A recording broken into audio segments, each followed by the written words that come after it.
Hi students, welcome to competitive cracker. നോക്കിയേ, നമുക്കെല്ലാവർക്കും അറിയാം അല്ലേ, കേസ് വരാൻ പോകുന്നു സംഭവം. അപ്പോൾ നോട്ടിഫിക്കേഷൻ ഒരു മാർച്ച് 7 ആയിട്ട് വരും. എക്സാം നമുക്കറിയാം മോസ്റ്റ്ലി ജൂണിലാണ് നടക്കാൻ പോകുന്നത്. അപ്പോൾ നമ്മുടെ അറൗണ്ട് ഒരു 100 ഡേയ്സ് ഉണ്ട് അല്ലേ. അപ്പോൾ എങ്ങനെയൊക്കെ പഠിക്കാം, വളരെ ഇമ്പോർട്ടൻ്റ് ആണ്. നല്ലൊരു എക്സാമാണ്, കുറേ പേര് ആഗ്രഹിക്കുന്നൊരു എക്സാമാണ്. അപ്പോൾ കുറച്ച് ദിവസമേ ഉള്ളൂ നമുക്ക്. അപ്പോൾ എങ്ങനെയൊക്കെ ക്വസ്റ്റ്യൻസ് വരാം, ഇനിയുള്ള ദിവസങ്ങൾ നമുക്ക് എങ്ങനെ പഠിച്ചെടുക്കാം സംഭവം. അപ്പോൾ സപ്പോസ് നമ്മൾ എന്ത് വായിക്കുവാണെങ്കിലും അതിൽ നിന്ന് എങ്ങനെ ക്വസ്റ്റ്യൻസ് ഉണ്ടാക്കാം, അതാണ് ഞാൻ ഇന്ന് ഡിസ്കസ് ചെയ്യാൻ പോകുന്നത്. ക്ലിയർ? അപ്പോൾ നമുക്ക് ഡയറക്റ്റ് ടോപ്പിക്കിലോട്ട് തന്നെ കയറാം അല്ലേ. എങ്ങനെയൊക്കെ വായിക്കുന്നുണ്ട് ന്യൂസ് പേപ്പറിൽ, അല്ലെങ്കിൽ എങ്ങനത്തെ ടോപ്പിക്സ് നമ്മൾ കാണുന്നുണ്ട്, അതിൽ നിന്ന് കേസ് മോഡലിൽ എങ്ങനെയൊക്കെ ക്വസ്റ്റ്യൻസ് വരാം, അതാണ് നമ്മളിന്ന് ഡിസ്കസ് ചെയ്യാൻ പോകുന്നത്. അപ്പോൾ നമുക്ക് സ്റ്റാർട്ട് ചെയ്യാം. നോക്കിയേ, നമ്മളിങ്ങനെ ഒരു സാധനം വായിച്ചു അല്ലേ. എന്താണ്? Manipur puts under president's rule. ഇങ്ങനെ കേട്ട് കാണും അല്ലേ. അവിടുത്തെ മുഖ്യമന്ത്രി രാജിവെച്ചു, അപ്പോൾ അവിടെ പ്രസിഡൻസ് റൂൾ വന്നു സംഭവം. അപ്പം നമുക്കറിയാം അവിടെ എമർജൻസി വന്നു എന്ന് വേണമെങ്കിൽ പറയാം അല്ലേ. പ്രസിഡൻസ് റൂൾ നമുക്ക് എല്ലാവർക്കും അറിയാം. 3 ടൈപ്സ് ഓഫ് എമർജൻസി ഉണ്ട്.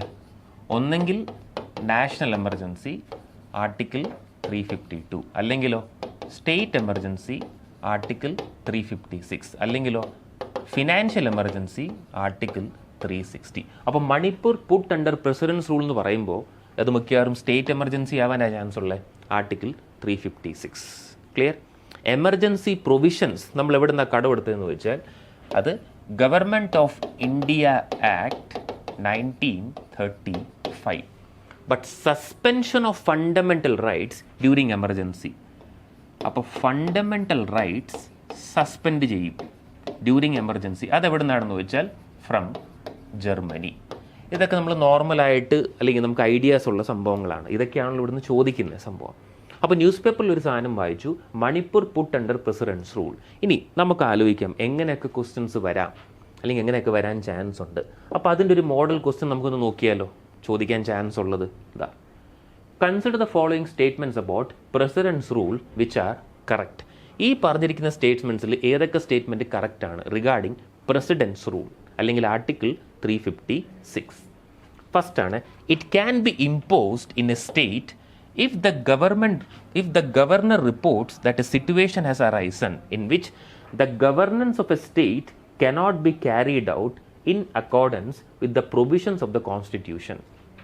അപ്പോൾ ഫസ്റ്റ് സ്റ്റേറ്റ്മെൻറ്റ് എന്താ പറഞ്ഞിരിക്കുന്നത്? It can be imposed in a state. ഗവർണറിന് തോന്നി സ്റ്റേറ്റിൽ കാര്യങ്ങൾ ഭംഗിയായിട്ട് നടക്കുന്നില്ല, അല്ലെങ്കിൽ കോൺസ്റ്റിറ്റ്യൂഷന് വിരുദ്ധം നടക്കുന്നില്ല, അല്ലെങ്കിൽ മെജോറിറ്റി ഇല്ല, ഇങ്ങനെ ഇപ്പോൾ പറയുമ്പോൾ എന്ത് ചെയ്യാം? പ്രസിഡന്റിന് സ്റ്റേറ്റ് എമർജൻസി അല്ലെങ്കിൽ പ്രസിഡൻസ് റൂൾ കൊണ്ടുവരാം. ഇതാണ് ഫസ്റ്റ് സ്റ്റേറ്റ്മെൻറ്റ്. അപ്പോൾ it can be imposed in a state if the governor reports that a situation has arisen in which the government of the state cannot be carried out on in accordance with the provisions of the constitution. അപ്പോൾ first statement ശരിയാണോ തെറ്റാണോ? അത് ശരിയാണ് അല്ലേ. First statement ശരിയാണ്. ഗവർണറിന് അങ്ങനെ തോന്നുവാണെങ്കിൽ, constitutional machinery fail ആവുകയാണെങ്കിൽ, അല്ലെങ്കിലോ അത് വിരുദ്ധം നടക്കുന്നില്ലെങ്കിൽ ഗവർണറിന് എന്ത് ചെയ്യാം? പ്രസിഡന്റിനോട് പറയാം. അപ്പോൾ ഫസ്റ്റ് സ്റ്റേറ്റ്മെൻറ്റ് ഈസ് ട്രൂ. അടുത്ത നോക്കാം. Once proclaimed the president's rule must be approved by both house of parliament within 30 days അല്ലെങ്കിൽ within 1 month, failing which the proclamation ceases to operate. അപ്പോൾ വൺസ് പ്രസിഡന്റ് റൂൾ കൊണ്ടുവന്നു കഴിഞ്ഞാൽ, അല്ലെങ്കിൽ state emergency വന്നു കഴിഞ്ഞാൽ within 1 മാസം കൊണ്ട് അത് 2 ഹൗസും പാസ്സാക്കണം. ഇതാണ് രണ്ടാമത്തെ സ്റ്റേറ്റ്മെൻറ്റ്. ഈ സ്റ്റേറ്റ്മെൻറ്റ് ശരിയാണോ തെറ്റാണോ? ഇത് തെറ്റാണ് അല്ലേ. Once proclaim the president's rule must be approved by both house of the parliament within how many days? ഒന്നെങ്കിൽ 60 days എന്ന് പറയാം, അല്ലെങ്കിൽ വിത്തിൻ 2 months. എവിടെയാണ് ഈ 1 month വരുന്നത്? അത് നാഷണൽ എമർജൻസിയിലാണ്, അല്ലാതെ സ്റ്റേറ്റ് എമർജൻസിയിലല്ല. അപ്പം നാഷണൽ എമർജൻസി അല്ലെങ്കിൽ ഫിനാൻഷ്യൽ എമർജൻസി വന്നു കഴിഞ്ഞാൽ വിത്തിൻ 2 മാസം കൊണ്ട് 2 ഹൗസും അപ്രൂവ് ചെയ്താൽ മതി.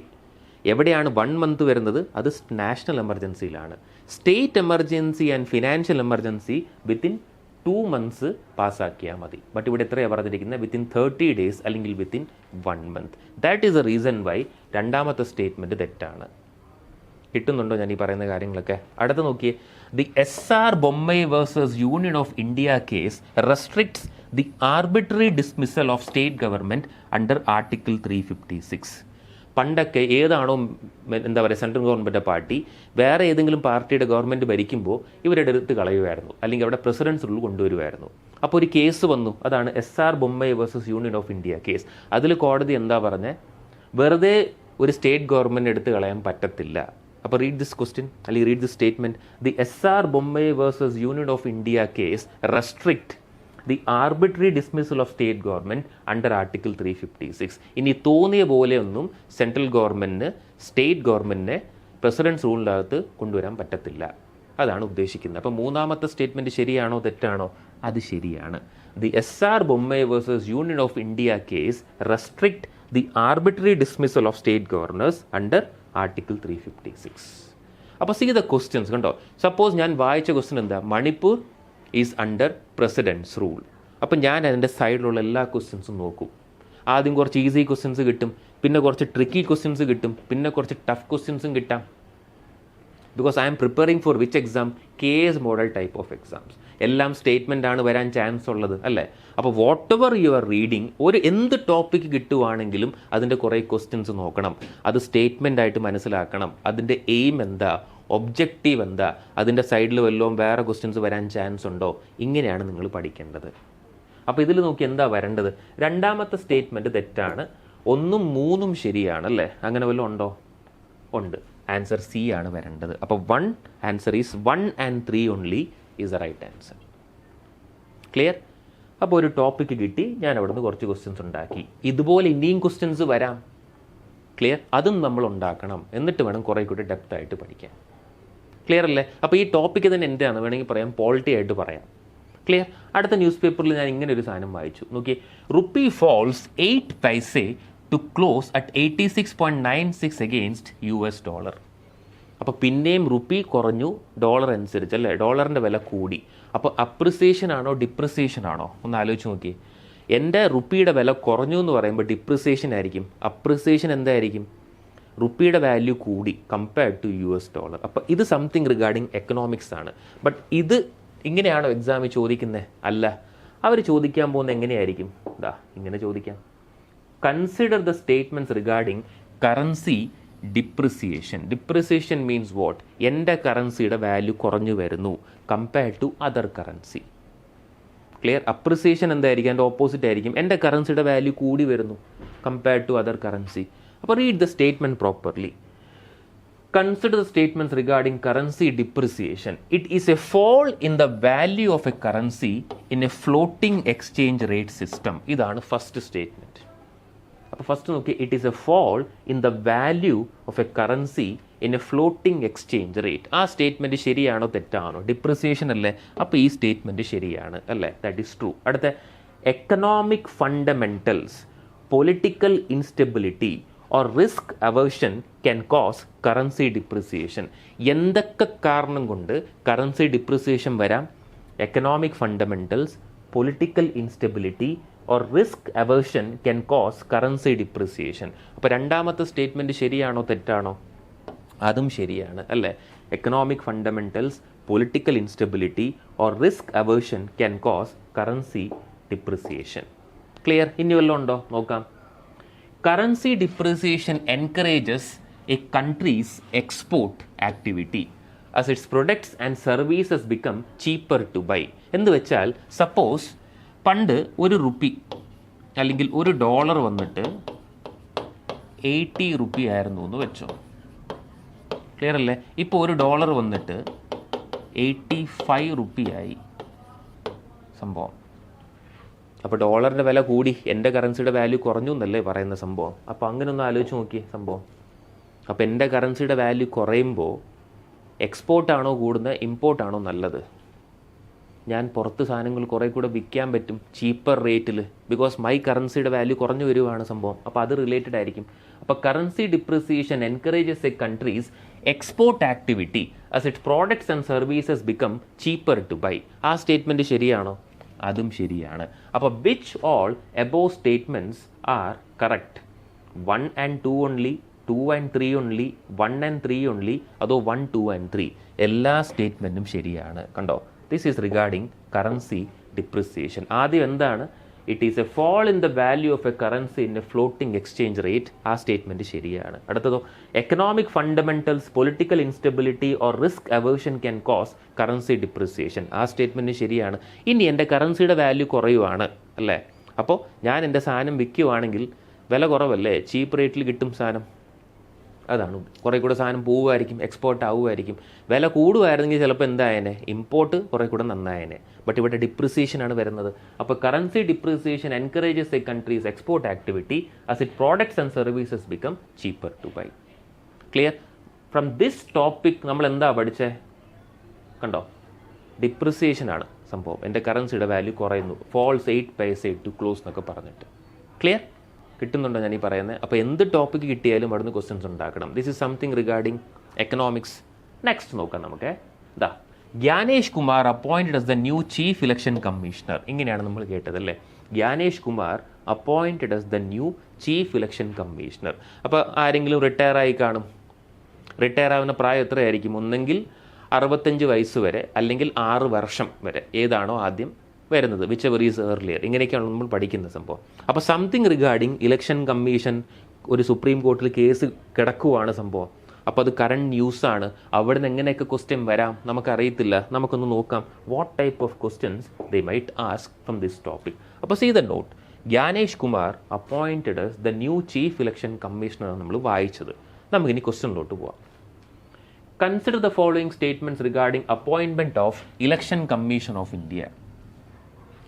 അപ്പോൾ appointment of election commission of India ആണ്. നമുക്ക് എല്ലാവർക്കും അറിയാം, election commission of India was established on 25 January 1950. അന്നായിരുന്നു നമ്മുടെ നാഷണൽ വോട്ടേഴ്സ് ഡേ. അന്ന് എത്ര മെമ്പേഴ്സ് ഉണ്ടായിരുന്നു? ഒരു മെമ്പറേ ഉണ്ടായിരുന്നുള്ളൂ. It was A single member body. എന്നാണ് ഇതൊരു മൾട്ടി മെമ്പർ ബോഡി ആയത്? It became A multi member body from 1989 onwards. Clear? ഏത് ആർട്ടിക്കിളാണ്? ആർട്ടിക്കിൾ 324 to 329 അല്ലെങ്കിൽ പാർട്ട് 15 എല്ലാം നമുക്ക് പറയാം. That is regarding election commission. But see the statement. ഇതൊക്കെ നമുക്ക് ബേസിക് നോളേജ് ആണ്, നമ്മളത് വേണമെങ്കിൽ വായിക്കാം. അതൊക്കെ നമ്മൾ വായിച്ചു. ഇവിടെ എന്താ പറഞ്ഞിരിക്കുന്നത്? Gyanesh Kumar appointed as the new chief election commissioner എന്ന് പറഞ്ഞ് വായിച്ചു. ഇനി അത് റിലേറ്റഡ് അപ്പോയിൻമെൻറ്റ് രീതിയിൽ ക്വസ്റ്റ്യൻസ് നോക്കാം. എങ്ങനെയാണ് പ്രൊസീജിയർ? അപ്പോൾ consider the following statements regarding appointment of members of Election Commission of India. See the first statement. The Chief Election Commissioner and Election Commissioners.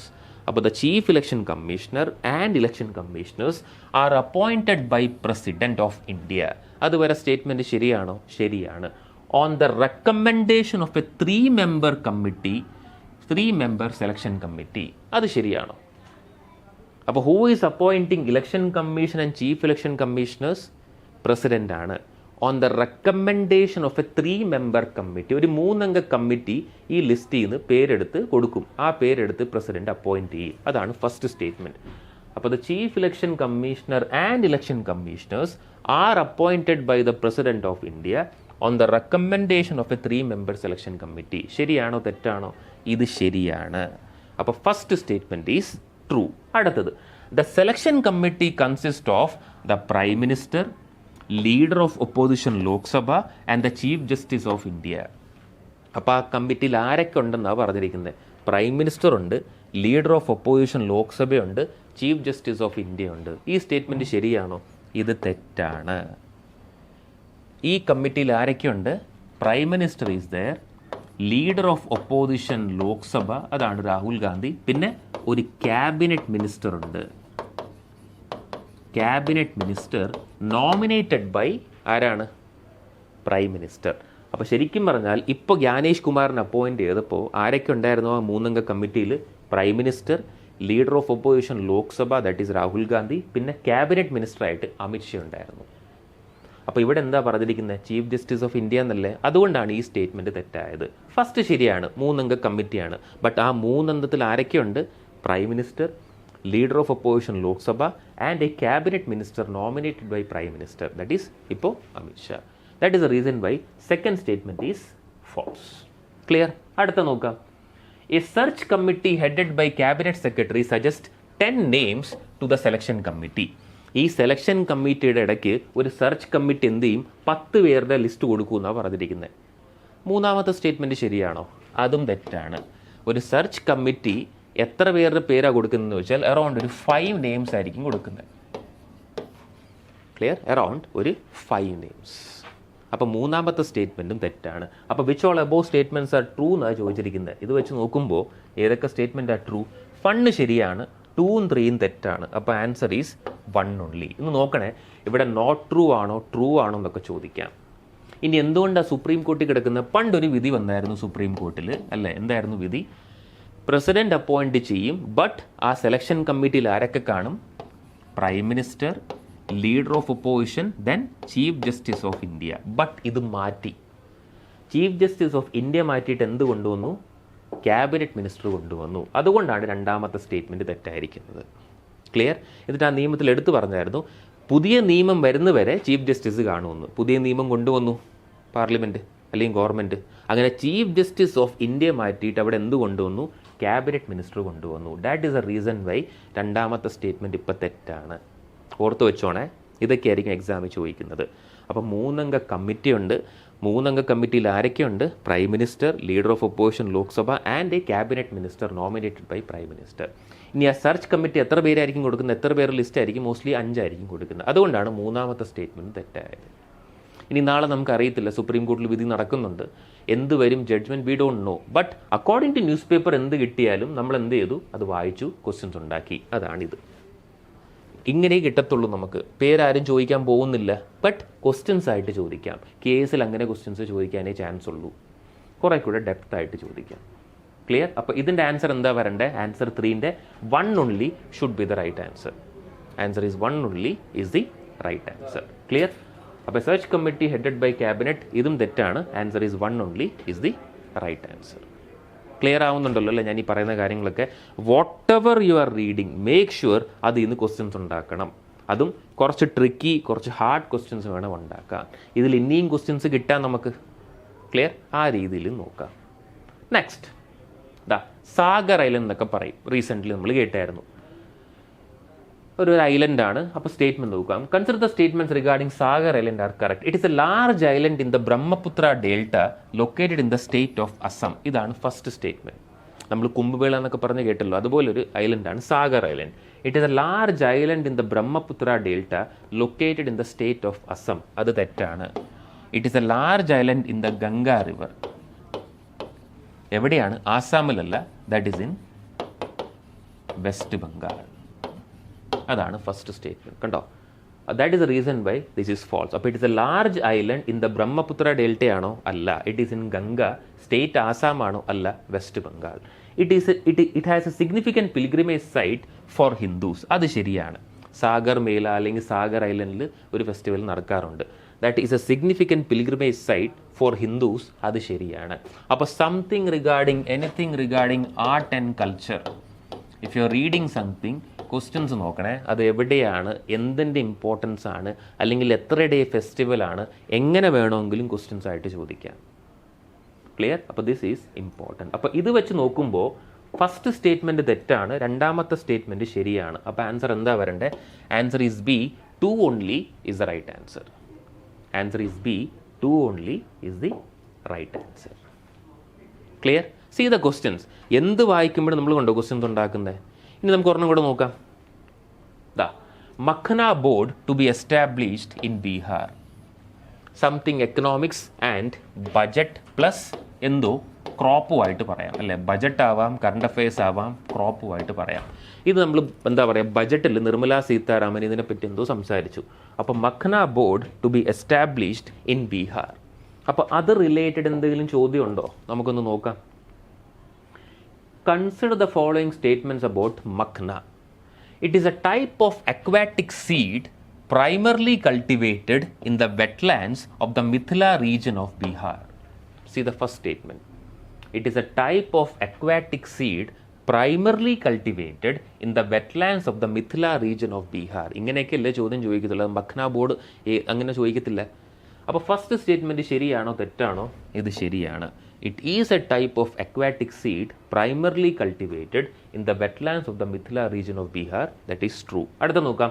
It is a rich source of protein, fiber and micronutrients, making it a nutritious food option. അതിൻ്റെ ഗുണം എന്താണെന്ന് പറഞ്ഞിരിക്കുന്നത്? It is A rich source of protein, fibre and micro nutrients, making it A nutritious food option. ഈ statement ശരിയാണോ തെറ്റാണോ? ഇതും ശരിയാണ്. It is definitely A rich source of protein, fibre and micro nutrients. കണ്ടോ ചോദ്യം? ഇത് ബജറ്റിൽ വായിച്ചു, ഇത് എവിടെയാണ് കിട്ടുന്നത്, എവിടെയാണ്, അടുത്ത അതിൻ്റെ ഗുണം എന്താണ്? ഇനി ബജറ്റിൽ നിന്ന് വായിക്കുമ്പോൾ ഉറപ്പായിട്ടും ഫണ്ടിനെ പറ്റി വല്ലതും സംസാരിച്ചാലോ? അതാണല്ലോ മോസ്റ്റ് കൺഫ്യൂഷൻ പാർട്ട്. ചിലപ്പോൾ ബജറ്റിൽ എത്ര അലോക്കേറ്റ് ചെയ്തു എന്നൊക്കെ പറഞ്ഞ് ചോദിച്ചാലോ? നമുക്ക് അങ്ങനെ വല്ല സ്റ്റേറ്റ്മെൻറ്റ് ഉണ്ടോ?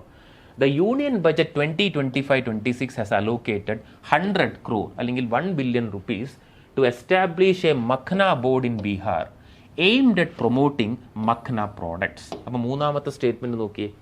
ദ യൂണിയൻ ബജറ്റ് 2025-26, അപ്പോൾ 2025-26 ബജറ്റിൽ കണ്ടോ എന്താ പറഞ്ഞത്? Allocated how many crore? 100 crore rupees to establish a makhana board in Bihar. എന്തിനു വേണ്ടിയാ? For promoting makhana products. അങ്ങനെ എന്തെങ്കിലും നിങ്ങൾ വായിച്ചായിരുന്നോ അല്ലെങ്കിൽ കേട്ടായിരുന്നോ? അങ്ങനെയും ക്വസ്റ്റ്യൻ ചോദിക്കാം. ഇതും ശരിയാണ്. അപ്പോൾ ഏതൊക്കെ സ്റ്റേറ്റ്മെൻറ്റാണ് ശരിയായിട്ട് വരുന്നത്? ഇതെല്ലാം ശരിയാണ്. D 1, 2 and 3 എല്ലാ സ്റ്റേറ്റ്മെൻറ്റും ശരിയാണ്. അപ്പോൾ suppose when you are writing KS type of examination, these topics are very, very important. Whatever you are reading, അതിപ്പോൾ ഏത് സബ്ജക്റ്റ് ആയാലും കുഴപ്പമില്ല, അത് റീഡ് ചെയ്യുമ്പോൾ അല്ലെങ്കിൽ കറണ്ട് അഫെയർസ് വായിക്കുമ്പോൾ നിങ്ങൾ നോക്കണം ഇതിൽ എങ്ങനെയൊക്കെ 2-3 സ്റ്റേറ്റ്മെൻറ്റ്സ് അല്ലെങ്കിൽ 4 സ്റ്റേറ്റ്മെൻറ്റ് അല്ലെങ്കിൽ സ്റ്റേറ്റ്മെൻറ്റ് അസംഷൻസ് അല്ലെങ്കിൽ assertion and reason type questions വരാം. Try to make your own type of questions. വായിക്കുക, സ്റ്റേറ്റ്മെൻറ്റ്സ് നോക്കുക, സ്പെഷ്യലി എയിം നോക്കുക, ഒബ്ജക്റ്റീവ് നോക്കുക, അഡ്വാൻറ്റേജ് നോക്കുക, ഡിസഡ്വാൻറ്റേജ് നോക്കുക. ഇതുപോലത്തെ ചോദ്യങ്ങളായിരിക്കും ചോദിക്കാൻ പോകുന്നത്. അത് എക്കണോമിക്സ് ആയാലും കുഴപ്പമില്ല, പോളിറ്റി ബേസ്ഡ് കറണ്ട് അഫെയർസ് ആയാലും കുഴപ്പമില്ല, ജോഗ്രഫിക്കലി ആയാലും കുഴപ്പമില്ല, ആർട്ട് ആൻഡ് കൾച്ചർ ആയാലും കുഴപ്പമില്ല. ക്ലിയർ?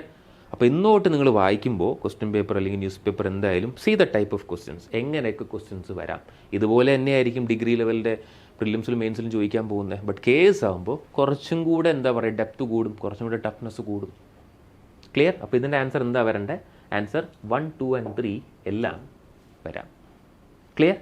അപ്പോൾ നോക്കിയേ, ശരിക്കും പറഞ്ഞാൽ നമ്മളിത് എന്തിനു വേണ്ടിയാണ് പഠിക്കുന്നതെന്ന് വെച്ചാൽ, KS എക്സാം നമുക്ക് എല്ലാവർക്കും അറിയാം അതെന്നാണ് വരാൻ പോകുന്നത്. മാർച്ച് 7 നോട്ടിഫിക്കേഷൻ വരാൻ പോവുകയാണ്. എക്സാം ജൂണിലാണ്. അപ്പോൾ അറൗണ്ട് 100 days ആർ ലെഫ്റ്റ്. അത് ഉറപ്പല്ലേ? 100 ദിവസം ബാക്കിയുണ്ട് നമുക്ക്. അപ്പോൾ നമ്മൾ കോഴ്സ് സ്റ്റാർട്ട് ചെയ്തിട്ടുണ്ട്, അടുത്ത ബാച്ച് സ്റ്റാർട്ട് ആവാൻ പോവുകയാണ്. The features we are giving. Classes based on syllabus. എങ്ങനെയാണോ സിലബസ് അത് റിലേറ്റഡ് ക്ലാസ് ആണ് നമ്മൾ കൊടുക്കാൻ ഉദ്ദേശിക്കുന്നത്. Previous year question papers, mentorship programmes, experience faculties will be there. എല്ലാം ഗൈഡ് ചെയ്യാൻ വേണ്ടി വെച്ചാൽ എങ്ങനെയൊക്കെ ക്വസ്റ്റ്യൻസ് വരാം, സിലബസ് ഓറിയൻറ്റഡ് ക്വസ്റ്റ്യൻസ്. അതിൽ NCERT, SCERT, current affairs based എല്ലാ ക്വസ്റ്റ്യൻസും ആഡ് ചെയ്യുന്നതായിരിക്കും. Mock test is there, technical support എല്ലാം നമ്മൾ പ്രൊവൈഡ് ചെയ്യുന്നതായിരിക്കും. ഒറ്റപ്പണിയേ ഉള്ളൂ, നേരാവണ്ണം നിങ്ങൾ പഠിക്കണം. ബിക്കോസ് എന്തായാലും വിത്തിൻ March 7 നോട്ടിഫിക്കേഷൻ വരും. പിന്നെ കുറച്ച് ദിവസമേ ബാക്കിയുള്ളൂ. എക്സാം പ്രിലിംസ് ജൂണിലാണ്, ഒക്ടോബറിൽ വന്നിട്ട് മെയിൻസ് കാണും, ഫെബ് ആകുമ്പോഴത്തേക്കും എല്ലാം തീരും. ക്ലിയർ? അപ്പോൾ എങ്ങനെ പഠിക്കണം എല്ലാം, ചില ഡൗട്ട്സ് എന്തായാലും വരാൻ ചാൻസ് ഉണ്ടല്ലേ. അപ്പോൾ October 7 March 7 നോട്ടിഫിക്കേഷൻ വരുമ്പോൾ we are conducting a free webinar on March 8. March 8 വൈകിട്ട് 8 മണിക്ക് ശ്രീകല മിസ് ആയിരിക്കും വെബിനാർ കണ്ടക്ട് ചെയ്യുന്നത്. അപ്പോൾ എന്തൊക്കെ സംശയങ്ങളുണ്ട് നിങ്ങൾക്കതൊക്കെ അവിടെ വന്നിട്ട് ക്ലിയർ ചെയ്യുക. അപ്പോൾ താഴെ കാണുന്ന ലിങ്കിൽ നിങ്ങളത് അപ്ലൈ ചെയ്യുക, ജോയിൻ ചെയ്യുക. എന്തായാലും ഡീറ്റെയിൽ ആയിട്ട് നിങ്ങൾക്ക് ഒരു ഐഡിയ കിട്ടും. എങ്ങനെയൊക്കെയാണ് പഠിക്കേണ്ടത്, എന്തൊക്കെയാണ് സിലബസിൽ മാറ്റമുള്ളത്, എത്ര ദിവസം കൊണ്ട് എങ്ങനെയൊക്കെ പഠിച്ചെടുക്കാം, ഒരു ടൈം ടേബിളൊക്കെ വേണ്ടേ, ഇതൊക്കെ നിങ്ങൾക്ക് ഡീറ്റെയിൽ ആയിട്ട് മിസ് പറഞ്ഞു തരുന്നതായിരിക്കും. അപ്പോൾ March 8 വൈകിട്ട് 8 മണിക്ക്. ക്ലിയർ അല്ലേ? അപ്പോൾ ഇതുപോലത്തെ വീഡിയോസുമായിട്ട് നമുക്ക് വീണ്ടും കാണാം. Thank you.